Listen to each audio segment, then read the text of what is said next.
Guys, so now I'm going to do a case study on a Idaho case. This is a deal where we didn't make a lot of money, but it is just a case study that I want to perform because I haven't done a deal in Idaho yet. So this was my first time doing it in that state. I didn't need an attorney, and I was able to successfully file this claim with one of my students. It was a partnership deal. So I want to walk you guys through the entire thing. So the surplus that we were able to recover was $48,950.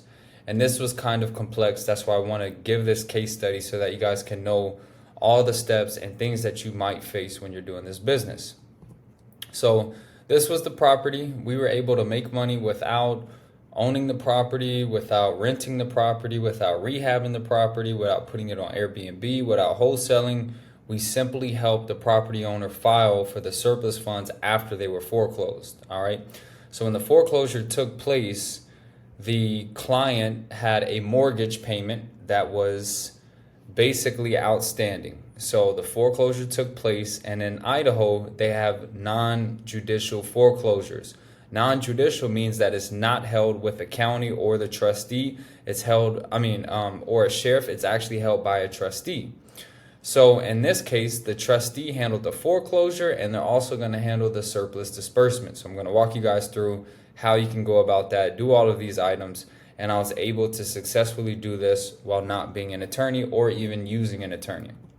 Now, this was the payout that we got, $4,895 for helping them file for their surplus funds.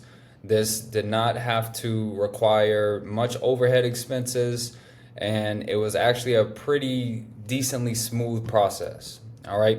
So the first thing that I want to walk you guys through is the proof that you would send to clients. Intro, email, and proof is what I teach.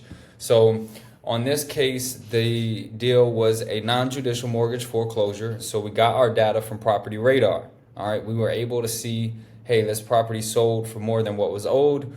We got the sales results from auction.com as well. If you hard properties prior to the sale, auction.com will email you the final sale results. So my partner Joanne, she was working on this case, and she said, hey, do you want to work on it? I said, sure, let's give it a shot. I've never done Idaho before. Let's do it. I know the simple steps, and I've worked with the trustee before. The trustee is Aldridge Pite. So what we did is we sent them an intro email. So I'm reaching out to the client, and basically this is what I said. Dear Dustin, I hope this email finds you well. I'm reaching out regarding the foreclosure sale of your property. I listed the address that took place on January 10th, 2024. After reviewing the details, I wanted to break down the foreclosure process and what we'll be doing to help you recover the excess proceeds from this sale. Foreclosure process breakdown. During the foreclosure auction, the opening bid was $80,584 and the closing bid was $174. The difference between the amount owed and the final bid is considered excess proceeds, which by Idaho statute law, you may be entitled to claim. Under Idaho's mortgage foreclosure statute on excess proceeds, any funds left after the payment of the mortgage debt and associated costs must be returned to the homeowner or other entity parties. This ensures that any equity left in the property is returned to you. Then I gave the next steps. To move forward with this process, we will need to complete the necessary documentation and have them notarized. And I've already scheduled the notary. All right. I've scheduled the meeting with the notary, met at a local McDonald's. All right. Now keep in mind, initially reached out to him, explained what we can do. Now we're looking to send the intro email with proof. All right. Because on that initial call, we're not just closing. We're just simply informing, letting them know what we can do and how the process works. All right. So during this meeting, we'll sign the documents. We'll verify your identification for the notary, and we'll review additional information. All right. So then I said, once the documents are notarized, we'll submit the claim to the trustee's office, and I gave him the trustee number. All right. And then I told him, please feel free to reach out to the representative or reach out to me. And then we're looking to help you. And then here we sent over proof. All right. So the proof were the sale results showing that he owed X amount of dollars and it sold for a higher amount. So then once we got the signed documents back, we got his driver's license, we got the initial forms notarized. We then reached out to the trustee. All right. So this is in the course, this template. Hello, we are the firm representing the client. We're requesting information on the excess proceeds, or also referred to as surplus funds, that were remaining after the foreclosure. Here are the details: property address, parcel ID, sale date, trustee number, opening bid, closing bid. Initially, we were under the assumption that there was an excess of $93,000, because on non-judicials, they don't have like a case docket where they're going to give you a certificate of disbursement or a notice of surplus letter to see the exact amount. You always have to reach out to the trustee, and then they will tell you if there is a surplus. So you have to tell them, hey, based on what we see, we believe that there could be a surplus, but this is what we have. So we would like you to confirm. And we sent over our limited power of attorney. We sent the client's driver's license, and we're asking them, do they have a claim form? They did have a claim form, which made this super simple. All right. But upon doing this, there's other documents that needed to be signed. They sent us the claim form. Boom, we got that notarized. The notary that I use, you guys can use as well. Doris Lee with Next Signing Notary Service. So the notary ended up costing me $75, which is perfectly fine. They met at the McDonald's. We got the other document notarized. Now, previously, we had the limited power of attorney notarized, so I can even communicate with the trustee, because some trustees don't accept electronic agreements. They need a limited power of attorney signed physically. So that was that first initial notary. Then we got the claim form from the trustee.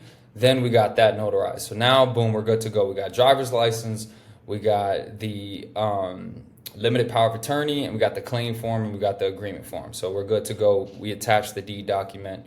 Then we ended up figuring out that liens needed to be paid off, all right, which was perfectly fine. This is part of the business. Sometimes trustees are not going to release funds until the liens are paid off. So guess what? We did our research. We figured out on the county recorder site for the county, we searched the client's name and we identified all the liens on the client. All right. After this, we picked up the phone and we called every single lien holder and we told them what's going on. Hey, we can help pay that off. We even negotiated some of it down. All right. So we were able to get that paid off. We were able to get documents to show proof, and then we submitted that over to the trustee. Then the ex-wife ended up wanting to get some money too. All right, so they ended up having something going on with child support, divorce decree, all of that. So we even had to negotiate with the ex-wife, get her down. All right, so this is a part of it, guys. Sometimes, and mind you, we're doing all this stuff. We're negotiating liens. We're negotiating with the ex-wife. You can do all of that, all right? Now, once we've done that, then we submitted and we followed up with the trustee. So this payout took place on December 18th. We initiated the process on, I believe that was September 26th. So about 2 months, and then the payment took place. So it wasn't too long, 30 to 60 days. That's pretty standard on a non-judicial. So it was perfectly fine. They said, good morning. The checks were issued yesterday. I'll send them out today. All right. So then after that, we asked for the final disbursement report, which is something that I highly recommend you guys to do. And it shows everything: winning bid, unpaid debt, original surplus. You see the $93,000. That's what originally we thought when we reached out to them. $93,000 right there listed.